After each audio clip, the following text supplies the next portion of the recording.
इतना तो समझ आ गया था कि अब उनका बच पाना बहुत ही ज्यादा मुश्किल होने वाला है, इसीलिए उन्होंने भगवान को प्रे करते हुए भागना सही समझा। वो भागते रहे और भागते रहे। उस रात सभी लोग बैठकर कहानियां सुन रहे थे। इस कहानी को मैंने स्कैरी रूपक के चैनल पर देखा था, तो चलो कहानी को आगे बढ़ाते हैं। तो हुआ यूं कि भागते भागते उन दोनों को ऐसा फील हुआ कि उनके चारों तरफ राक्षस ही राक्षस घूम रहे हैं। ये ग्रुप कैंपिंग करने के लिए इस जंगल में आया हुआ था, जिसमें एमिली भी बैठकर कहानियां सुन रही थी। लेकिन उसे भूतों की कहानियां ज्यादा पसंद नहीं है। उसे भूत प्रेत वाली चीजों से बहुत डर लगता था। ये कहानी गाशा दोकुरो पे चल रही थी, जो कि एक जापान का माइथोलॉजिकल क्रिएचर माना जाता है। यार तुम लोग एमिली को देखो तो, मैं तो बस स्कैरी रूपक की कहानियां सुना रहा था और ये इतने में डर गई। अरे नहीं, मैं तो नहीं डरी। तो अब डरोगी। तभी अचानक एमिली के पीछे से किसी चीज के जोर से हिलने की आवाज आई और किसी ने आकर पीछे से एमिली को पकड़ लिया। इस चीज से एमिली बहुत ही ज्यादा डर गई और जोरों से चिल्लाने लगी। पर अपने दोस्तों को हंसता देख वो समझ गई कि उसके पीछे गाशा दोकुरो नहीं, बल्कि उसका एक मास्क पहना हुआ दोस्त है। इस चीज से सभी लोग जोरों से हंसने लगे। पर तभी वो हुआ जो बिल्कुल भी किसी ने एक्सपेक्ट नहीं किया था। पीछे से एक बड़ा सा स्केलेटन क्रिएचर निकला और एमिली के एक दोस्त को अपने हाथ में पकड़ लिया और देर न करते हुए उसने कुछ ही सेकंड्स में उसके शरीर की हड्डियों को अपने बड़े बड़े कंकालों के दांतों से चकनाचूर कर दिया। ये देखते ही सब डर से यहाँ वहाँ भागने लगे। तभी एक दूसरा स्केलेटन क्रिएचर दो और लोगों को उठाकर एक एक करके अपने दांतों के जोर से मारता चला गया। एमिली ये सब देखकर डर के मारे वही सुन खड़ी होकर चिल्ला रही थी। पर तभी उसके एक दोस्त ने उसका हाथ पकड़ा और उसे कहा, हमें जान बचाने के लिए यहाँ से भागना ही होगा। जिसके बाद दोनों उस स्केलेटन से दूर जाने लगे। भागते हुए भी उन्हें पीछे से उन जायंट स्केलेटन्स की डरावनी आवाज सुनाई दे रही थी। दोनों अपनी जान बचाते हुए जंगल से दूर भाग रहे थे। पर तभी पीछे से एक बड़ा सा स्केलेटन का हाथ आता है, जो उस लड़के को सीधा पकड़कर अपने दांतों तले चबा डालता है। उस लड़के के चिल्लाने की आवाज पूरे जंगल में गूंजने लगी।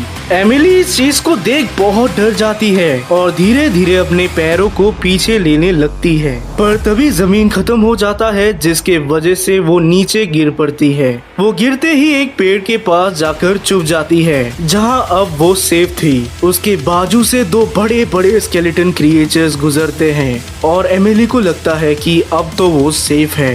पर तभी उसे पीछे से एक अजीब सी आवाज सुनाई देती है और एक बड़ा सा शैडो उसके ऊपर आ जाता है।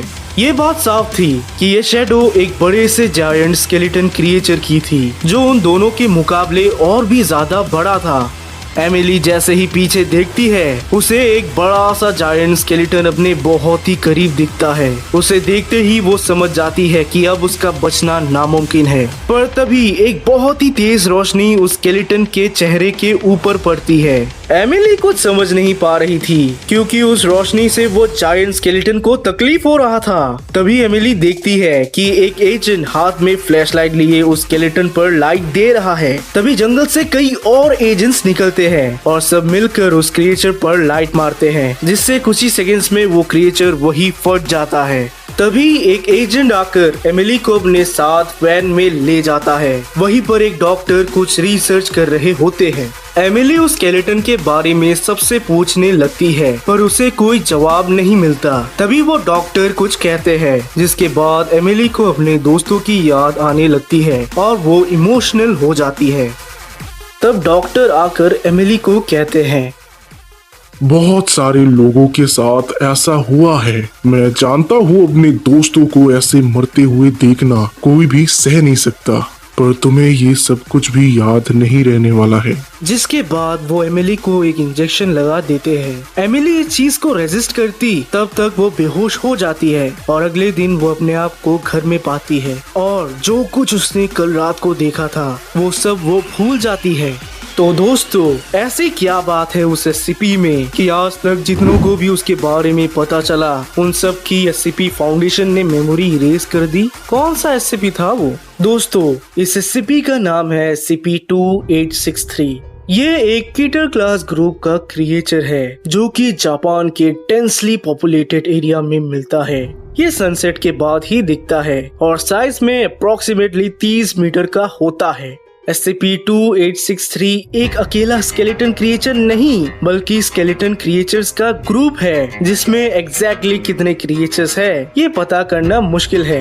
हालांकि हम ये पता कर सकते हैं कि कौन सा क्रिएचर इसमें यूनिक है क्योंकि हर एक क्रिएचर के बोन्स पर अलग अलग मार्क्स और डेंस है जिससे हर एक क्रिएचर को अपना सेपरेट यूनिक नेम मिला है। इस क्रिएचर को जापानीज लैंग्वेज में गाशा दकुरो कहा जाता है। जापान में इस क्रिएचर पर रिसर्च का जिम्मा IJAMEA फाउंडेशन का था। IJAMEA फाउंडेशन का फुल फॉर्म होता है imperial Japanese anomalous matter examination agency.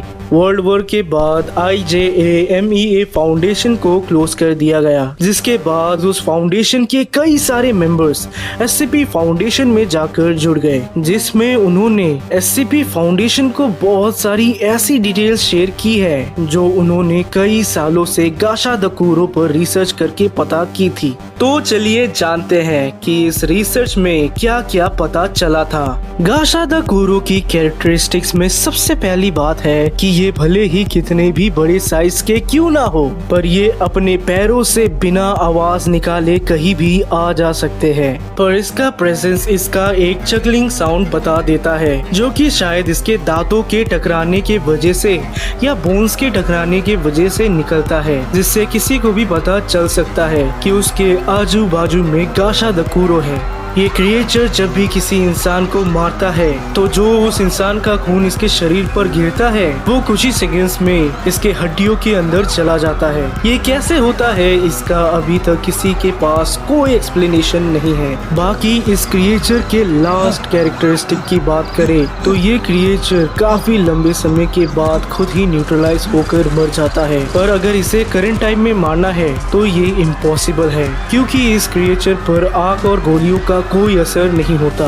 हाँ, फ्लैशलाइट और सन की लाइट से उसे तबाह किया जा सकता है पर ये सिर्फ टेम्पररी है यानी कि ये फिर से खुद की बॉडी को बनाकर वापस आ सकता है। ये क्रिएचर सबसे पहले 1938 में वर्ल्ड वॉर 2 के एंड में चाइना के नानजिंग शहर में दिखा था। उससे थोड़ी दूरी पर एक ऐसा शहर भी था जिस पर बहुत ही ज्यादा बॉम्ब्स के न्यूक्लियर रेडिएशन फैल गए थे तो वहाँ पर भी इस क्रिएचर को देखा गया था। Similarly 201 Tohoku nuclear reactor region में जब एक जगह ब्लास्ट हुआ था तो वहाँ पर भी इस क्रिएचर को देखा गया था। तो इससे ये बात का अंदाजा लगाया जा सकता है कि ये क्रिएचर न्यूक्लियर एनर्जी के कांटेक्ट में आने से एनर्जी पोजेस करता है। मे बी ये सच भी हो सकता है और एक कोइंसिडेंस भी। वैसे आपको क्या लगता है हमें कमेंट सेक्शन में जरूर बताइएगा। मिलते हैं अगले वीडियो में।